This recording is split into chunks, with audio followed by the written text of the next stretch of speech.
Buenas tardes, apreciados participantes. Bienvenido a la clase en vivo número 4, donde abordaremos un tema muy interesante relacionado con la integración económica global, sobre todo sobre los objetivos de la integración y su importancia.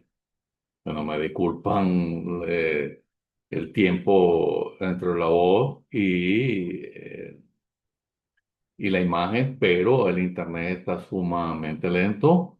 Espero que nos permita terminar con éxito esta clase en vivo. Les digo que es muy importante la participación de ustedes en este tipo de actividad, porque en la interacción está la clave de la construcción colaborativa del conocimiento.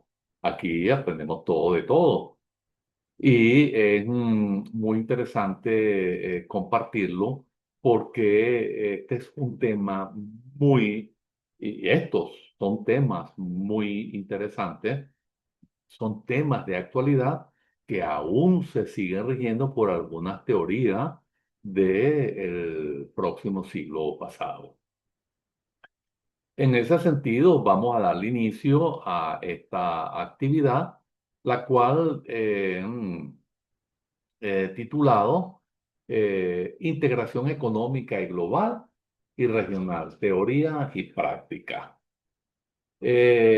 Cuando hablamos de integración económica, es un tema muy neurálgico. Muchos pensamos que es más político que económico, pero en algunas oportunidades observamos cómo la economía rompe la barrera de lo político porque sencillamente busca una integración por la globalización y la política de una u otra forma afecta el desarrollo de los procesos, de los pasos de la integración, porque precisamente en algunas oportunidades las inclinaciones políticas son distintas a los modelos económicos que presentes en los estados miembros que pretenden integrarse. Bueno, para el día de hoy vamos a tener la siguiente agenda.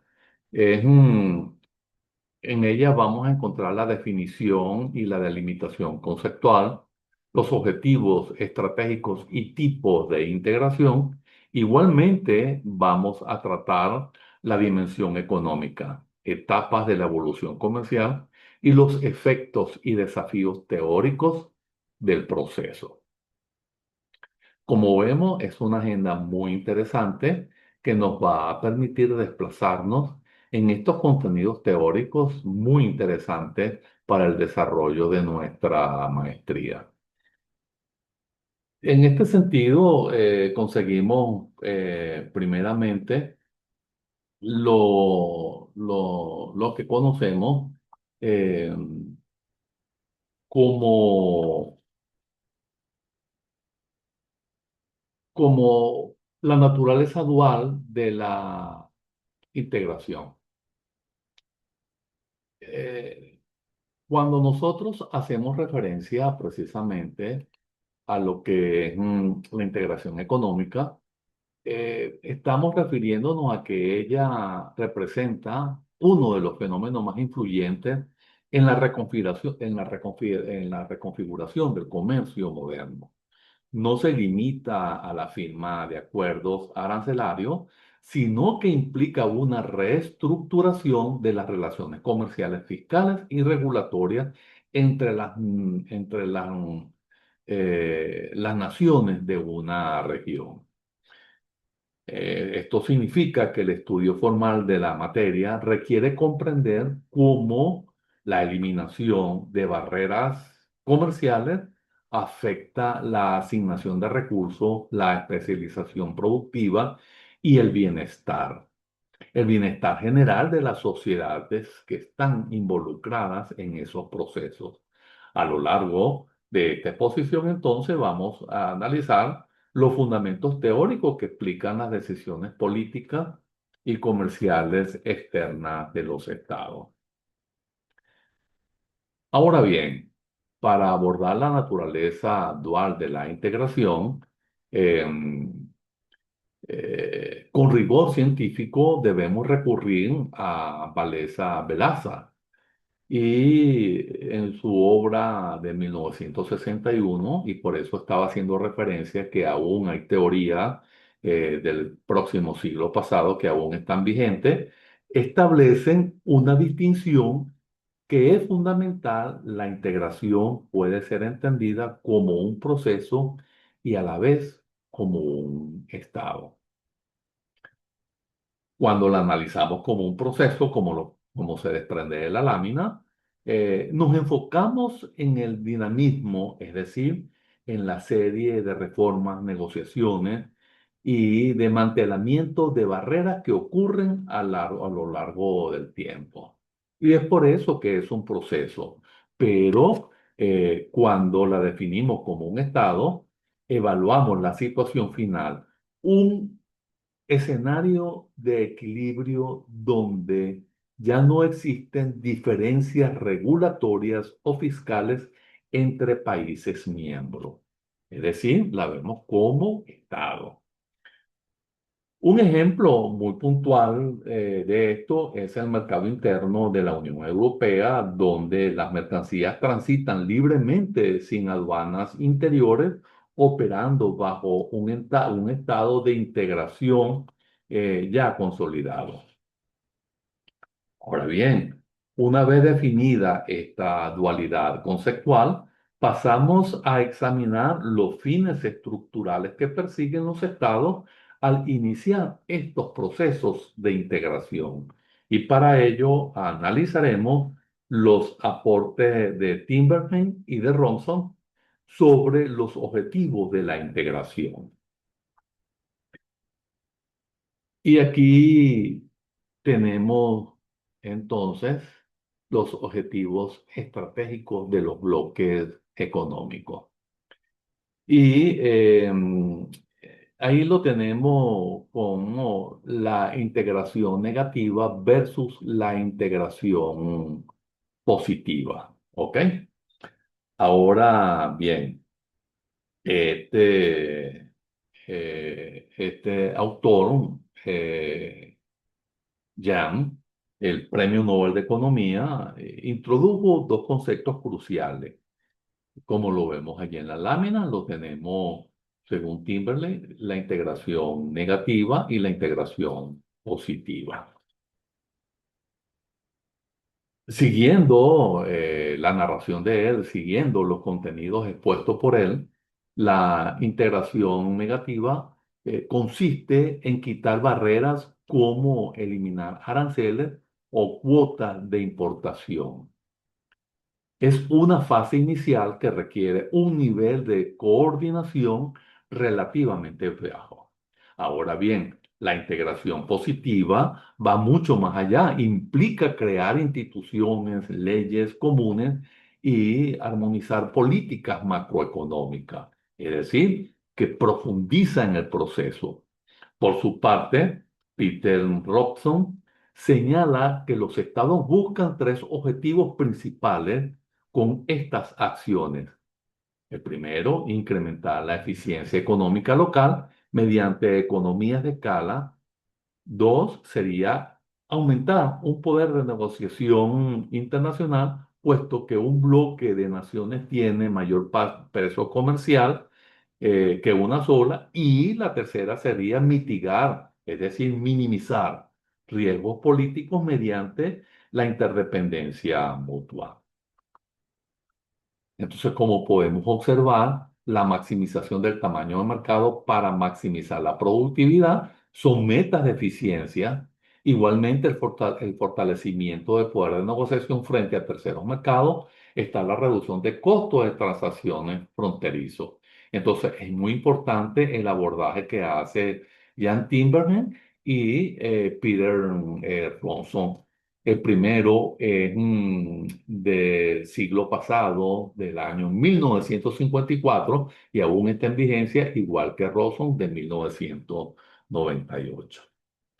Entonces, estas metas e incentivos institucionales no se aplican de manera uniforme o inmediata, sino que se estructuran a través de etapas progresivas que van incrementando su nivel de complejidad.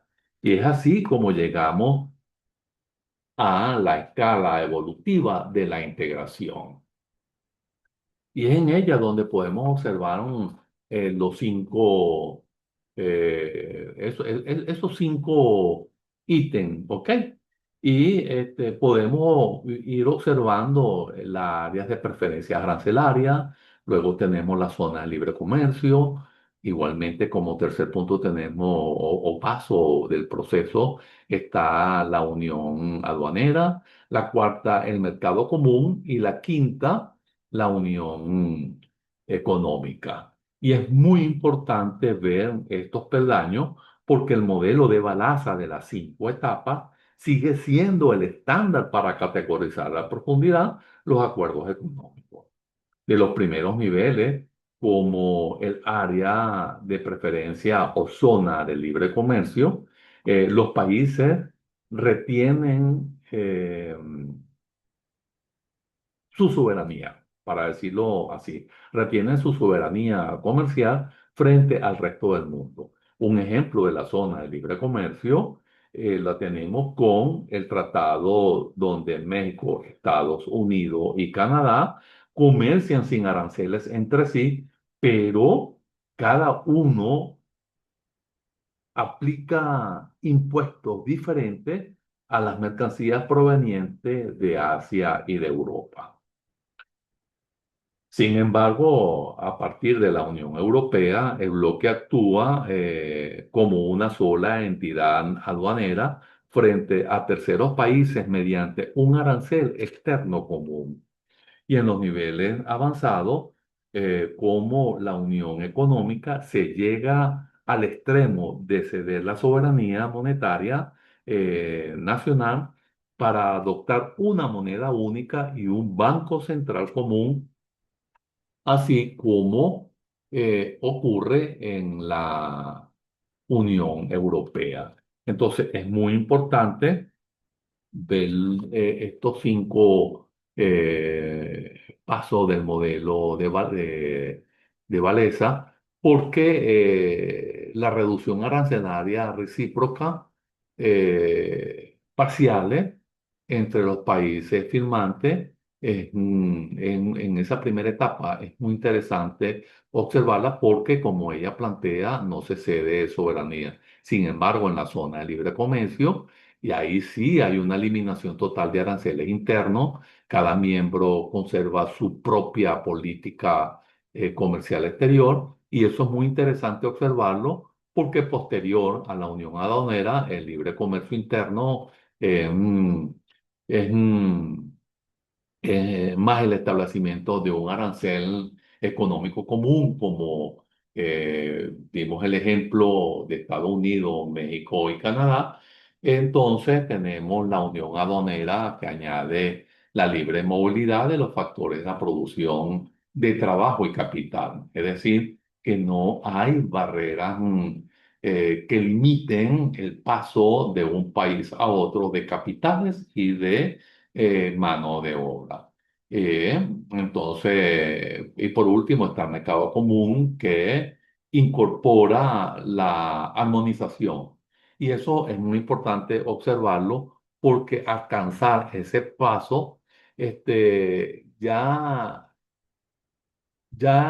se profundiza mucho porque allí debemos profundizar ya políticas macroeconómicas, porque como ustedes saben, lo microeconómico lo vemos entre las fronteras de los países, pero la macroeconomía ya está establecida la relación de esas economías locales con el resto de los países que están integrando y lógicamente allí tenemos que verlo desde un punto de vista macroeconómico fiscales y eventualmente también monetarios. Nosotros tuvimos un intento con el Sucre. Entonces, el tránsito a través de esos puntos, como le dije, es muy interesante observarlo porque precisamente eh, mm, a través de estas etapas se alteran los flujos de comercio internacional para evaluar si estos cambios son eficientes económicamente eficiente y por ello debemos analizar la teoría clásica sobre los efectos estáticos de la integración. Y es así como llegamos entonces a estudiar los efectos estáticos de la integración comercial. Y en ese punto estamos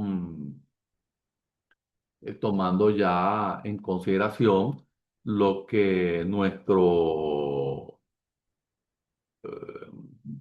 conceptos, nuestros principios se ven normados, se ven regulados por Jacob Wiener, quien introdujo en 1950 los conceptos de creación y desviación.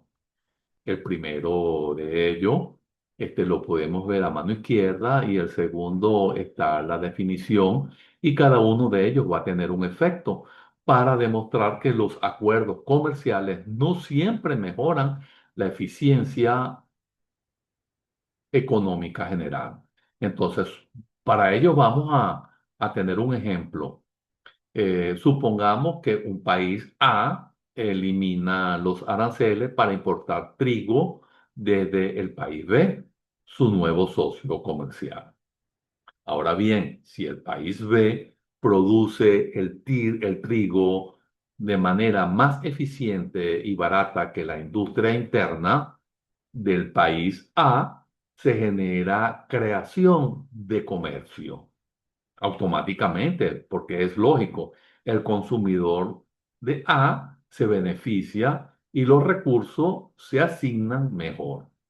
No obstante, si antes de este acuerdo el país A importaba trigo barato desde un país C externo al bloque, es decir, que no forma parte del bloque integracionista, pero la imposición del arancel externo común hace que el trigo de C, recuerden que hablamos de que los aranceles lo impone el país indistintamente del convenio que se haya llegado, ¿ok?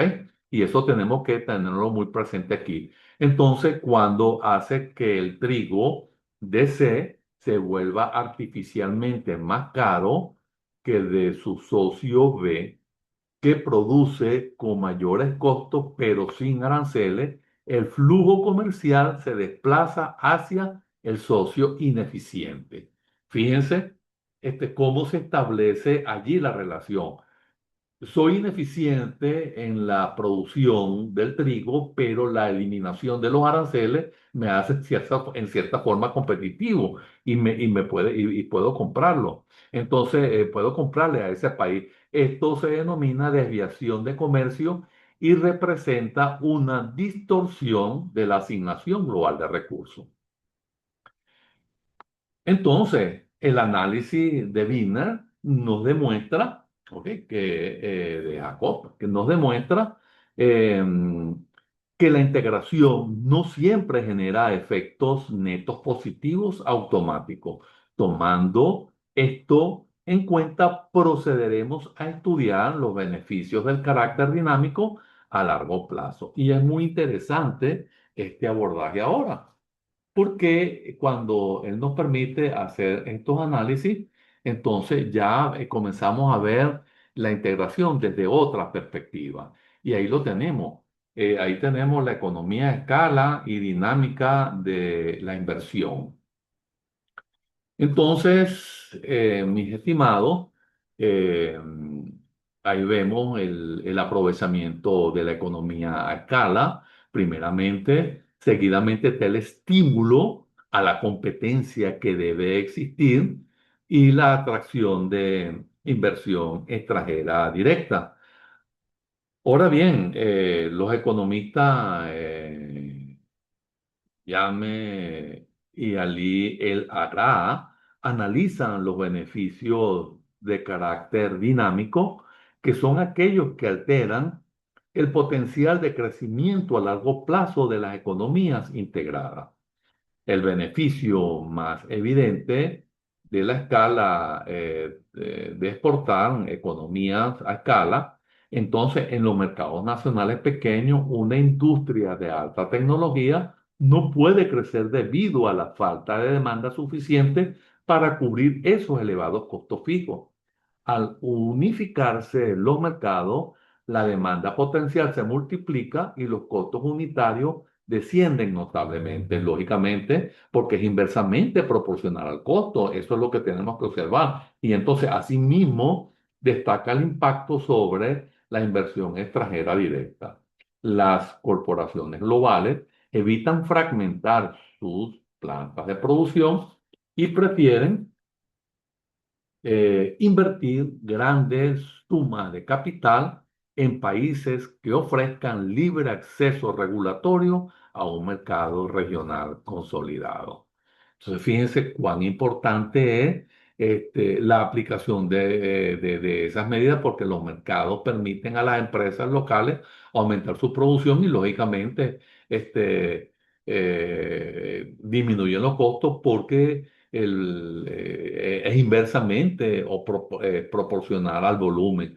A mayor volumen de producción, disminuyen los costos. Entonces, y por eso es que está el estímulo a la competencia. Entonces, cuando hablamos de la reducción del poder monopólico de una nación, eso incentiva a la innovación y, lógicamente, a, a los márgenes de precios artificiales.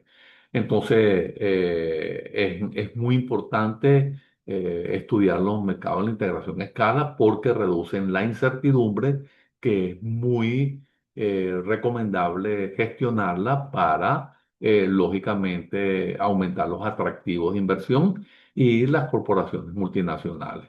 Entonces, a pesar de que estos efectos dinámicos plantean un escenario de crecimiento económico óptimo, la distribución territorial e industrial de tales beneficios no suele ser equitativa, lo que nos lleva a amenazar las asimetrías. Entonces, si esto nos permite esa situación, entonces ya nosotros podemos tranquilamente buscar una distribución desigual y pérdida de autonomía de política. Entonces es muy interesante ver el efecto de causación circular acumulativa de Midral y la restricción de los márgenes de maniobra de los gobiernos de región. Ahora bien, tenemos que estar muy conscientes de esa situación porque los flujos de capital, de mano de obra y de comercio tienden a concentrarse en forma natural en los centros económicos persistentes más desarrollados, lógicamente, y más si no hay fronteras. Ahora, los riesgos de estancamiento o de desindustrialización en las zonas periféricas del bloque, lógicamente va a estar latente. Y es allí donde la restricción del margen de maniobra de los gobiernos, la incompatibilidad de aplicar devaluaciones cambiarias discrecionales para corregir desequilibrios en la balanza de pago, es decir, cuando nosotros importamos más, gastamos más en importación que los ingresos que nos corresponden por exportación, entonces eso debemos tomarlo en consideración. Y entonces, para mantener la objetividad científica, es imperativo estudiar los fallos y limitaciones de la integración económica de Gunnar, porque este autor, a través de su teoría de causación circular acumulativa, advierte que las fuerzas del mercado libre dentro de un bloque integrado tienden a concentrar el desarrollo y la riqueza en aquellas regiones o países que ya contaban con mejor infraestructura e industrialización previa. Esto tiene un significado y es que los beneficios no se distribuyen equitativamente de manera automática y que la economía más débil, de acuerdo, del acuerdo, lógicamente pueden sufrir un proceso de fuga de talento y capitales hacia los centros económicos que tienen mayores beneficios, que son más potentes para utilizar un término más accesible a lo que estamos hablando. Entonces, adicionalmente, los estados enfrentan una restricción severa en sus políticas públicas, lógicamente, al renunciar a sus barreras comerciales, pierden la capacidad de proteger sectores estratégicos nacionales y de utilizar tipos de cambio de manera discrecional para absorber choques económicos externos. Y es aquí, en este desequilibrio inherente, requiere mecanismos de intervención institucional para que el acuerdo resulte sostenible, tal como se sintetiza en las conclusiones teóricas. Entonces, estamos llegando así al final de nuestro recorrido y más allá de verlo como conclusiones, quiero que se vean como posibles reflexiones porque estos procesos son muy interesantes y cuando las economías realmente están están débiles, muchas veces ir a procesos de integración, tenemos que estudiarlo muy bien. Y cuando hay factores perturbadores que realmente puedan generar tropiezos, limitaciones en el proceso de integración, es conveniente primero limar todas las asperezas de todas las empresas, no, perdón, eliminar todas las barreras que los países miembros han estudiado y han convenido dentro del convenio y observar si nosotros realmente podemos de manera objetiva cubrir cada una de esas exigencias, porque de lo contrario, los países son sancionados en algunas oportunidades o son limitados en esos procesos. Y sobre todo cuando las posturas políticas son distintas a los bloques o aunque ahí se permite diversidad de pensamiento en algunas oportunidades cuando nosotros vemos los bloques desde una perspectiva, si se quiere, más política que económica, eso puede afectar el proceso de integración. Entonces, es allí donde nosotros ya tenemos unas conclusiones y una síntesis teórica. Y es allí donde nosotros podemos decir que no existen garantías absolutas de que un acuerdo regional incremente el bienestar general. Por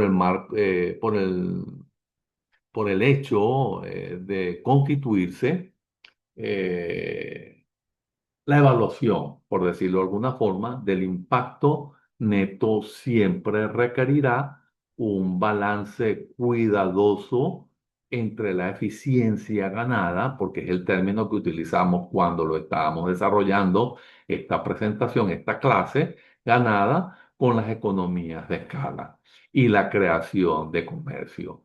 ¿Ante quién? Frente a las distorsiones causadas por las desviaciones comerciales y la polarización económica de las regiones. Entonces, el estudio riguroso de esta teoría, como lo estoy invitando a hacerlo, nos brindan los marcos analíticos necesarios para comprender y predecir los efectos reales de las uniones aduaneras y de los acuerdos comerciales de la economía global contemporánea. Y eso es muy importante que ocurra porque no estamos solos en el mundo. La globalización se dio, vino y se quedó. Y nosotros debemos observar la integración económica y saber que no es un fenómeno homogéneo. ¿Ok? ella es muy heterogénea y lógicamente el éxito va a depender del equilibrio entre la creación que estábamos planteando y las desviaciones del comercio que nos dijo Wiener. Entonces es muy interesante estudiar y que estos procesos se han llevado de manera lógica, objetiva, bien fundamentado y delastrado, donde se haya redefinido precisamente esa cantidad de posturas y procesos para buscar una integración bastante beneficiosa para el país. Entonces, el Estado eh, es el garante de que esto se dé en beneficio de la economía local, regional también.